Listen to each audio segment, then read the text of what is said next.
Good morning, everyone. This is two extraordinary talks have already occurred in the beginnings of this conference. And one of the things, I'm kind of a newbie in a manner of speaking to dignity as a form of thinking and as a form of understanding. So I've welcomed this opportunity to really give some thought to dignity as it functions in the world of everyday education activity. I'm going to use words in this talk that use dignity as a way of explaining, in some ways, what goes on in classrooms with students and teachers. So I'm going to be strewing dignity ideas through the through the nature of the talk itself. I'm an oral historian, and I have a bank of oral histories that are quite wonderful and provocative and interesting. And I sorted through them in order to find a way to explore dignity in education by listening to the voices of, in this case, teachers. Each one of them occupies particular conceptual zones. Both of them are facing students who are trying to navigate dislocation and place. They've moved, they're in a new place, and it's a new social challenge to build communities out of two pre-existing worlds that had ever come together, at least for this group of people. So this talk is going to focus on two oral histories to kind of think about dignity as it might work in the classrooms of a wonderful world. These are two exemplar teachers. So, lurking in the shadows of daily life in schools and communities are a million tiny moments of human interaction, transcultural encounter, and message sending that give form and shape to the meaning of dignity in sites of teaching and learning where educators go about their daily business. This talk is about what goes on in the small spaces of everyday life where young people learn to imagine and reimagine who they are, what they hope to become, what might be available for them in life, and where they fit in the scheme of things.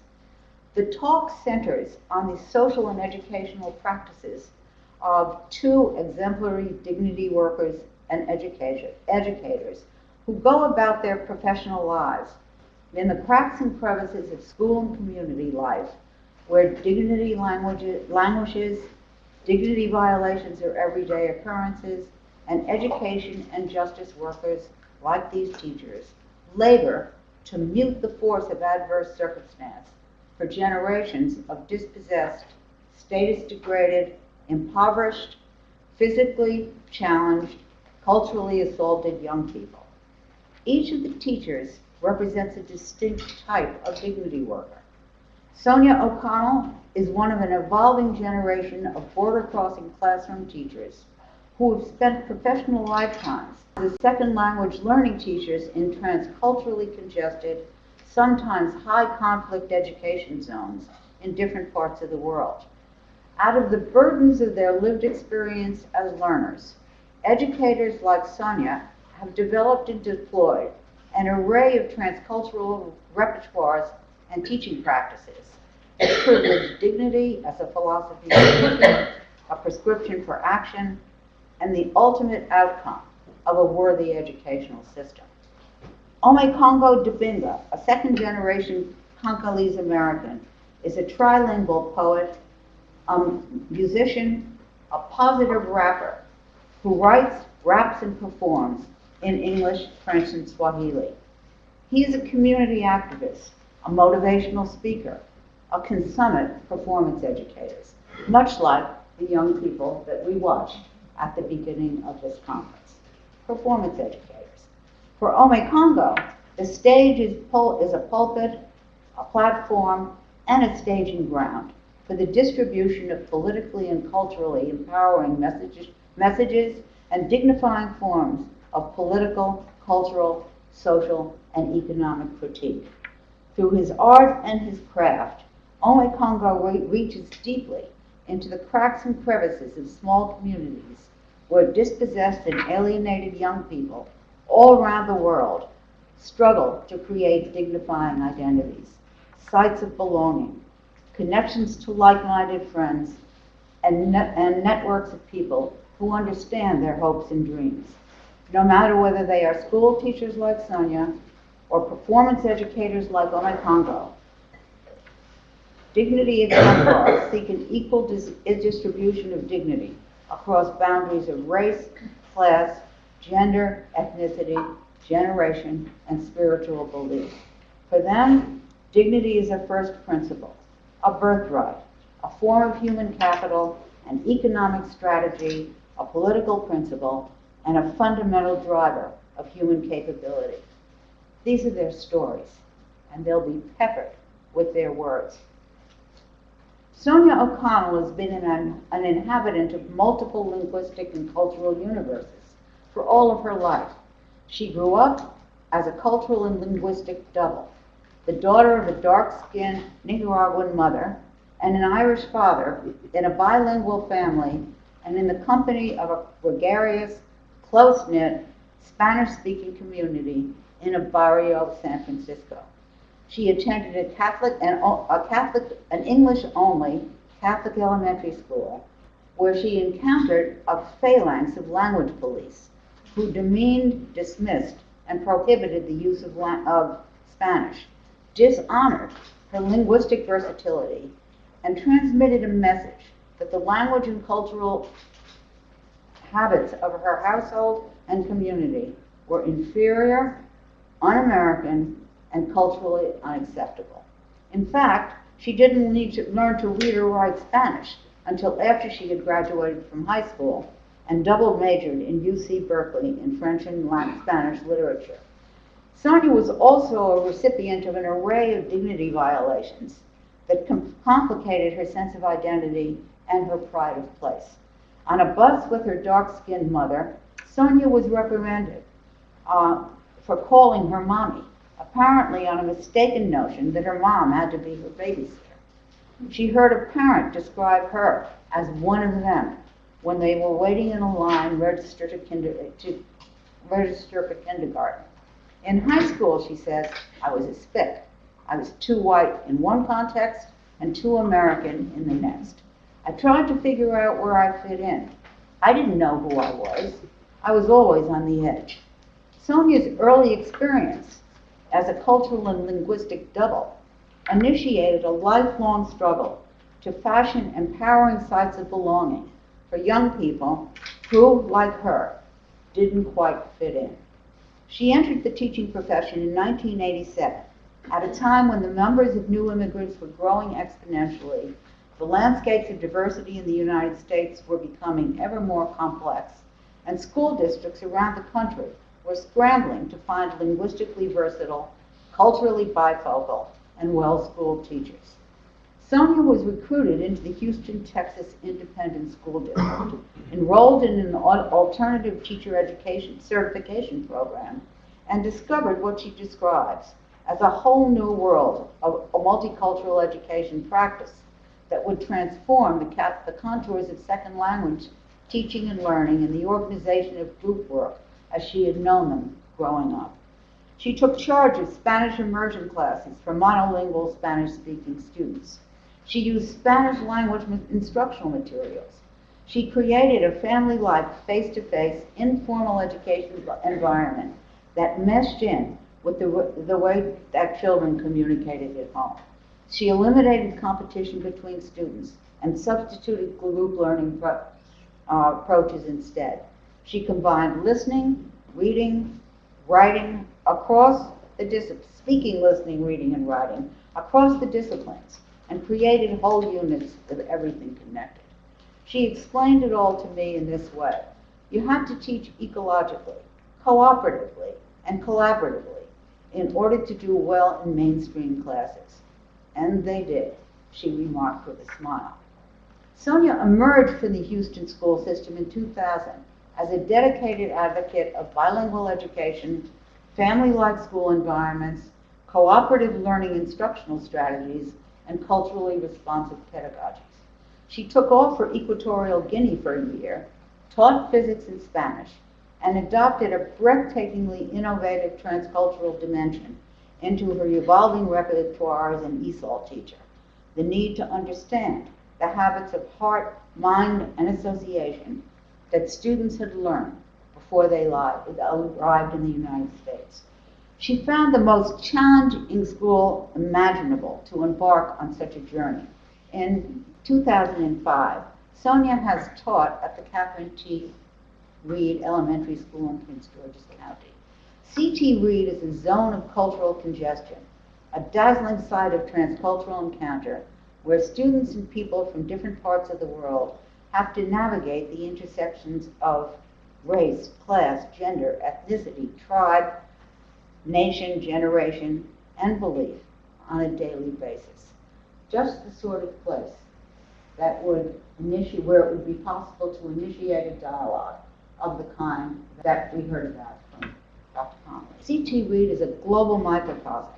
It is a polyvocal school site, a place where the language of instruction is English, but the sounds of the playground, cafeteria, the gymnasium, the hallway, or the bathroom are, and believe me, this is true, Somali, Hausa, Igbo, Yoruba, Eritrean, and Ethiopian, Spanish, Portuguese, and Tagalog, Vietnamese, Arabic, Urdu, Hindi, and the Englishes of the Indian subcontinent and the Caribbean.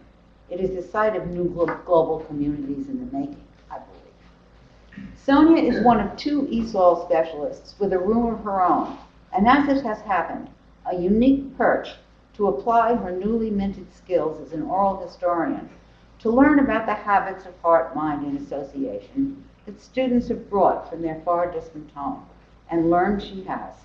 More than 100 students walk through her doors each day.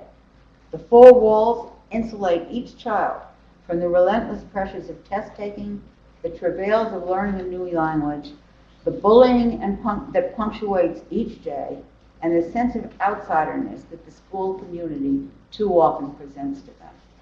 Sonia, in keeping with her commitment to the discovery of homeland cultures, listens so deeply to their stories about home that she can tailor her English language programs to the needs of each of them. I visit her children's country as often as I can. She studies their countries of origins, their mother tongues, their lives as border crossers, their hopes and dreams and opportunities, their struggles and their possibilities. She makes home visits. She relives her own child experience as she hears her students talk in multiple tongues. She knows that students occupy multiple homelands simultaneously. They make weekly Skype and video calls to their mom in the village. They travel between homes, here and there. Things are no longer forgotten and left back home, as they have been for centuries of their roots, at least into the United States. My students embody a new cultural hybridity. They dwell in the in-between of two or more worlds. Sonia knows that she has become a transcultural messenger. Sonia is, as she always has been, a culturally sensitive bridge builder for immigrants and their children. She is their port in the storm. If there is trouble, her students say, go to Ms. O'Connor. She's a cultural broker who creates in-between spaces, so-called borderlands, where students can fashion complex identities, construct terrains of freedom, and work around the regulatory universes of home, school, and community. She tries to make a home and be at home in dignifying, conferring small spaces where speakers of other language and dislocated people can thrive, at least for moments in time, and learn English at the same moment. Omekongo Dibinga was born in Cambridge, Massachusetts in 1979, the seventh of 9 children, descended from a long line of Congolese warriors on his father's side and proud educated royalty on his mother's. His parents entered the United States in 1968 as student asylum seekers and exiles from the Central Republic of Congo. They were heir to generations of imperial domination. They were witnesses to serial atrocities during their time in Congo. They became dedicated revolutionaries. They were also lifelong and passionate carriers of Congolese social, cultural, and spiritual traditions, which they reproduced as best they could in the daily rituals and routine of their Roxbury household. The new Dibinga generation in America, as their father liked to call them, jogged together in perfect chronological order around the neighborhood. They ate together, they learned Swahili and Swahili songs from both parents, they shared food with trusted neighbors and friends, they learned that elder children care for younger ones when their parents, graduates of the Sorbonne and Harvard doctoral programs, were professing at Boston College, or as his father was to do in 1987, risk his life and making common cause with freedom fighters in Zaire.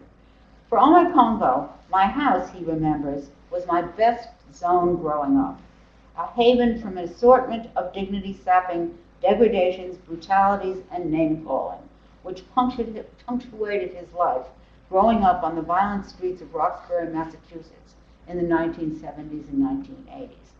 We were brought up having to switch up out of the places where they call me nigger, or African bush boogie, or African booty scratcher, and out of cultural invisibility at the Boston Latin School, where Ralph Ellison's Invisible Man was the only officially sanctioned Black-authored literary work required by his teachers, and where a classmate at his school prom asked, "Couldn't you leave Africa for just one night?" Out of a then ethnocentric Morehouse College, where he learned that African spirituality and non-Christian forms of belief had no place and no history during Religious Emphasis Week. I grew up encountering new groups not to trust and new groups to whom not to belong. All the while, Ome Congo was also growing into, as well as out of things, into the poetry and discovery of Maya Angelou and Nikki Giovanni, into Black Power, into Africa First, and in activist class presidency at the Boston Latin School, then to the School of Foreign Service at Georgetown University, and then I study abroad in Senegal, into the Fletcher School of Law and International Diplomacy programs at Tufts University. He's a combination poet and scholar. That's how he does his life, and that's how he describes his family. Forged in a transnational and transcultural crucible of exquisite complexity, Ome Congo has emerged as an institutionally unbound dignity educator, a stereotype buster, a practitioner of nonviolence, and a moral philosopher. He shares stories of adversity and inequality. He speaks for those who have no voice. Like the array of dignity theorists and scholars referred to today, he expands, broadens, and deepens the concept of human rights to include dignity as a first principle and, I would now add, as a form of thickening the meaning of human rights. And so thank you for that.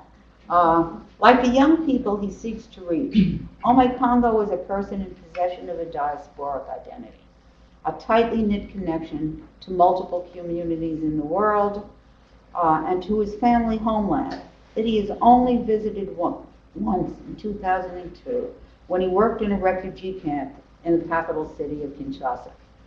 Ome Congo has stitched together a vision of education and cultural possibility designed to bring hope, dignity, and inspiration to rising generations of disempowered young people in schools and communities in 16 countries and over 3 continents. He can be found among Muslim children in France, in Sweden, in Denmark, who are seeking ways to manage their position in society and hostile a series of government policies that has degraded and defaced them. He could be found in the company of stateless people, Palestinians in the Mideast, also seeking a way to find a way through to dignity, happiness, safety, and respect. That's where Ome Congo goes, into spaces like those. And this is how he described it. I was meant to speak the word. My poems are two things. They are my history. I put Black history in my poems so that I can remember it. My poems capture my lineage. They are chronicles of being. My job is to put historical things together, to connect the dots. I think of history as therapy, an antidote to hate, and a place to find a name. My poems are memory in the present. I write hip-hop poems for my daughter so that they can say their names. I work with my sisters at Origination, a now flourishing dance school, which they founded.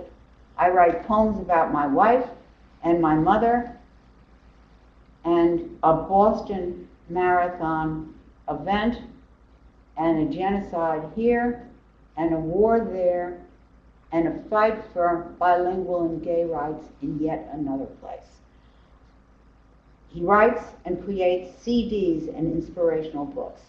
I take poetry to people where they are. I ask young people to tell me who you are. I proudly use my name and my experiences as a tool to teach about diversity. I want people to feel they belong.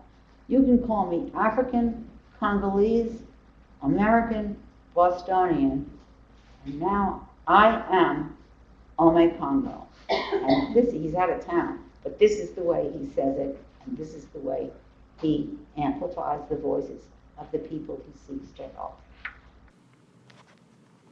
Some people desire to inquire what my name means because it sounds so powerful. Ome Congo, like I need to play some drums when I say it. Others ask me if it's my birth name, as if it's any of their business. But short of the intrinsic inclination to input inhabitants in predetermined non-pensive packages, few people ever ask me what it's actually like to be an American in Africa and an African in America. Because for real, I feel like I need to relocate to the center of the Atlantic Ocean because I'm truly caught in the middle. The African, the American. I'm remixing Angie Palmer's words from I've been rich and I've been poor to I've been dissed and I've been torn. Because I've been torn between being called the American nigger and the African bush boogie. I'm torn between having to speak African to prove that I'm African in America and speaking French to prove that I'm African in Francophone African countries. What? I'm torn between dealing with the gangs and the tribes, both practicing ethnic cleansing. I'm torn between dealing with one set of my belabored brothers dying for hot diamonds and my other beleaguered brothers living to be iced out. But it still doesn't even out. I'm torn between watching trafficked African sex slaves having hymens torn and American child porn. I'm torn between dealing with the child soldier and the child gangbanger on the corner. I'm torn between dealing with African military leaders telling our kids they don't need school to rule and American hip-hop artists telling our kids they don't need school to be rich or cool. I'm torn between dealing with corporations using both my communities as a toxic ditch. I'm torn between I'm Mobutu Sese Seko and I'm Rick James, bitch. And I don't know whether to laugh or cry, sis, because as proud as I am to be who I am, I sometimes feel like I have an identity crisis. Now I know why I'm so fond of Transformer cartoons, because the way that people always want me to change up, I feel like I might as well switch my name from Ome Congo to Optimus Dabinga, until people realize that in getting past my name and frame, there's much more than meets the eye. But whether I be the American countryman or the transcontinental African, I know that both identities end, and I can. So I know that I can be me. Let my words do the talking and my actions do the walking, because I will never fit into your box, whether I have a fade or some locks. So the next time you're trying to figure out who I am and which stereotypical categories I cover, I'll be covered in content if you just called me that brother. Both Ome Congo and Sonia inscribe principles of dignity deeply into their work as educators. Each aims to correct asymmetries of power Sonia by honoring heritage languages as well as English. Ome Congo by giving voice to young people who can't be heard. Each aims to combat aversive stereotypes. Sonia by assigning instructional materials that mesh with and honor the cultural practices of her life in the daily lives of her students. Ome Congo by elevating the importance of a name. Both Sonia and Ome Congo promote nonviolence. Ome Congo by creating rap music that honors rather than demeans. Sonia by nurturing cooperative rather than competitive modes of teaching and learning.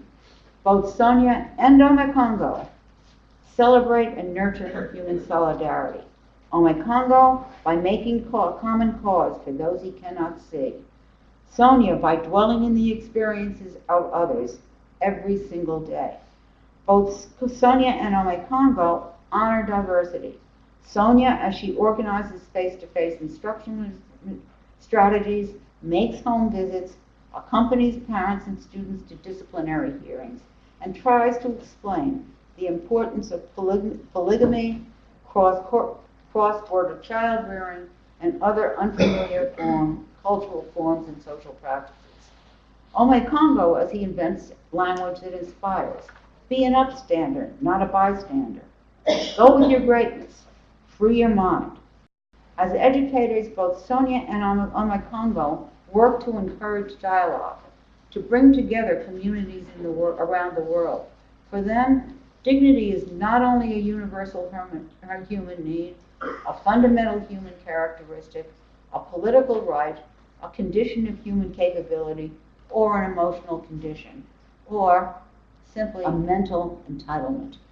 It is also, as Eleanor Lindner suggests, an antidote to the destructive power of humiliation, dehumanization, negative stereotyping, and status assault that shreds everything and everyone in their paths. These are the educators who, in the practices of their lives and in the practices deployed in schools, are people who may not see themselves this way, but emerge as dignity educators, as people who create dignifying education forms and also invite your greatest support because their lives are not for sissies. So thank you very much.